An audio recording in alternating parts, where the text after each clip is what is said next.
Welcome to Wisdom Trek with Gramps. I am Guthrie Chamberlain, and we are on day 2740 of our trek. The purpose of Wisdom Trek is to create a legacy of wisdom, to seek out discernment and insights, and to boldly grow where few have chosen to grow before. The title for today's Wisdom Trek is The God Who Hears and Sees, the Argument Against Practical Atheism. Today, we are stepping into the courtroom of the cosmos as we open Psalm 94, covering the first half of this intense psalm, verses 1 through 11, in the New Living Translation.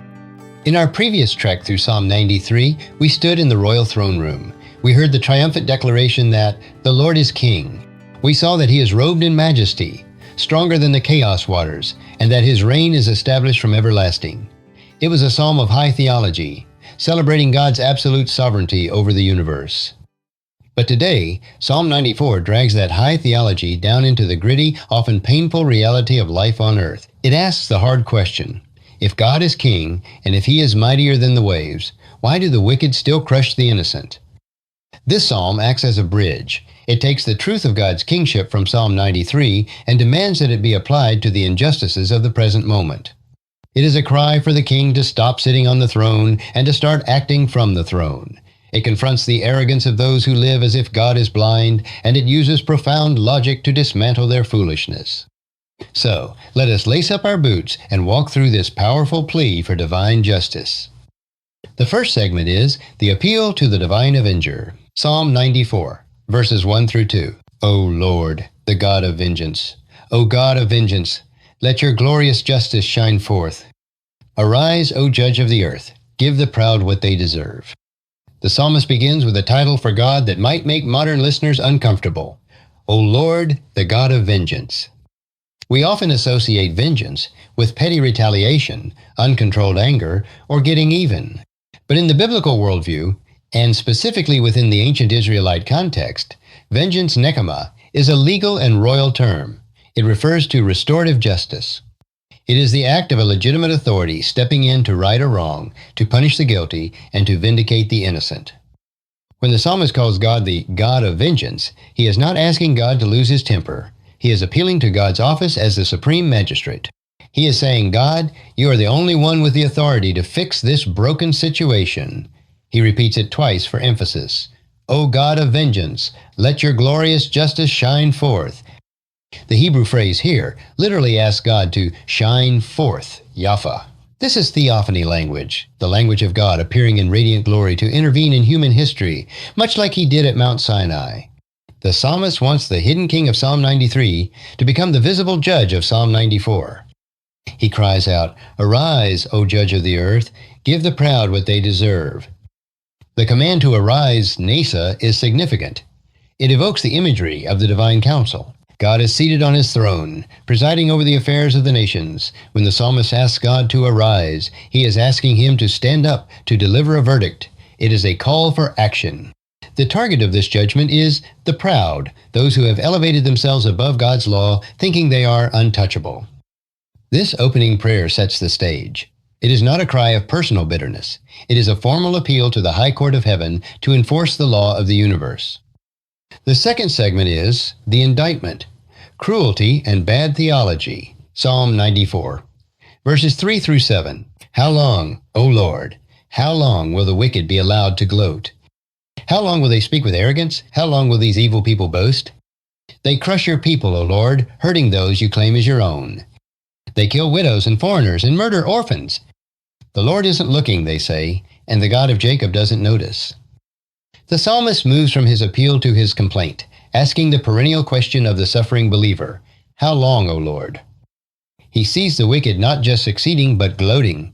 They are speaking with arrogance, pouring out insolence. This is more than just doing bad things. It is a posture of absolute defiance. They boast in their ability to do harm. The psalmist then presents the evidence of their crimes, and notices who the victims are. They crush your people, O Lord. They kill widows and foreigners and murder orphans.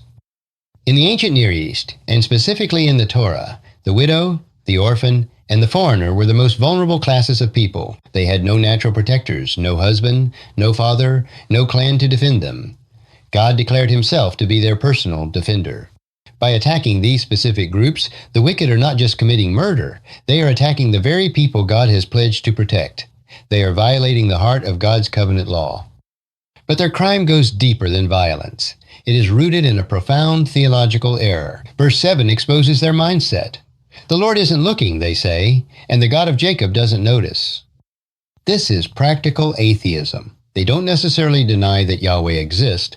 They deny that He is involved. They view God as a distant, disinterested deity who is either too busy, too far away, or too weak to care about what happens in the dark corners of the earth. They believe they have autonomy, that they can act without consequence because the divine judge is absent from the bench. This reflects the corruption of the divine council worldview we saw in Psalm 82. There, the lesser Elohim, spiritual beings, and their human counterparts failed to judge justly. Here, these wicked human rulers have adopted that same corrupt mindset, believing they are unaccountable. They think the God of Jacob, the covenant God, has checked out. The third segment is the rebuke, the logic of creation. Psalm 94, verses 8 through 11. Think again, you fools. When will you understand? Does he who fashioned the ear not hear? Does he who formed the eye not see? Does he who instructs the nations not punish? Does he who teaches people knowledge not know? Then the Lord knows people's thoughts. He knows they are worthless. Now, the psalmist turns his attention directly to these arrogant oppressors. He assumes the role of a wisdom teacher, dismantling their bad theology with ironclad logic. He calls them fools, which implies a brutish, animal-like stupidity. He asks, when will you understand? He then launches into one of the earliest and most powerful teleological arguments from design, in Scripture. Does he who fashioned the ear not hear? Does he who formed the eye not see? You have an ear. It was designed to capture sound. Who designed it? The Creator. Is it logical to assume that the Creator possesses less capability than the creature He made? Can the one who invented the concept of hearing be deaf? Can the one who engineered the complexity of the eye be blind? The psalmist is arguing from the lesser to the greater. If humans, who are merely created beings, have the capacity to perceive reality, how much more does the source of all reality perceive? The idea that God doesn't notice, verse 7, is philosophically absurd. It violates the law of cause and effect. You cannot give what you do not possess. Since God gave us sight, He must possess ultimate sight. He is the all-seeing eye and the all-hearing ear. The argument then shifts from biology to history and governance. Does he who instructs the nations not punish? Does he who teaches people knowledge not know? This touches on the divine council worldview again. God is the one who instructs the nations, even though the nations were disinherited at Babel, Deuteronomy 32:8. God remains the ultimate disciplinarian of all peoples. History is full of examples where God brought judgment on corrupt nations.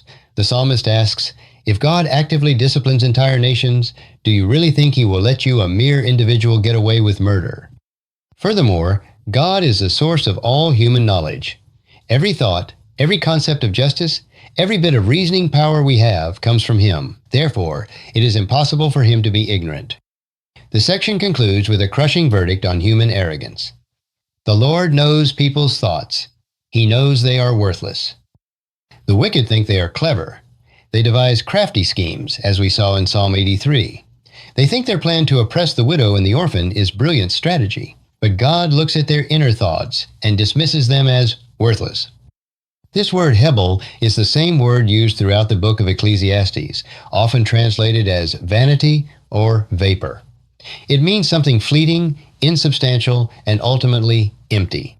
The deep thoughts of the wicked, their plans to evade justice, their atheistic philosophies in the eyes of the eternal King of Psalm 93, they are nothing but a puff of smoke. God is not intimidated by their intellect. He is not blinded by their secrecy. He knows their thoughts before they even think them.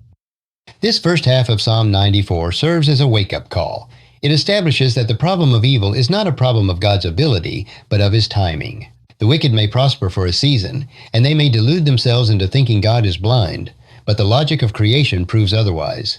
The God who made the eye sees every act of oppression. The God who made the ear hears every cry of the widow. And the God of vengeance is preparing to shine forth. If you found this podcast insightful, please subscribe and leave us a review. Then encourage your friends and family to join us and come along tomorrow for another day of Wisdom Trek Creating a Legacy. Thank you so much for allowing me to be your guide, mentor, and, most importantly, I am your friend as I serve you through this Wisdom Trek podcast and journal. As we take this trek of life together, let us always live abundantly, love unconditionally, listen intentionally, learn continuously, lend to others generously, lead with integrity, leave a living legacy each day. I am Guthrie Chamberlain, reminding you to keep moving forward, enjoy your journey, and create a great day every day. See you next time for more daily wisdom.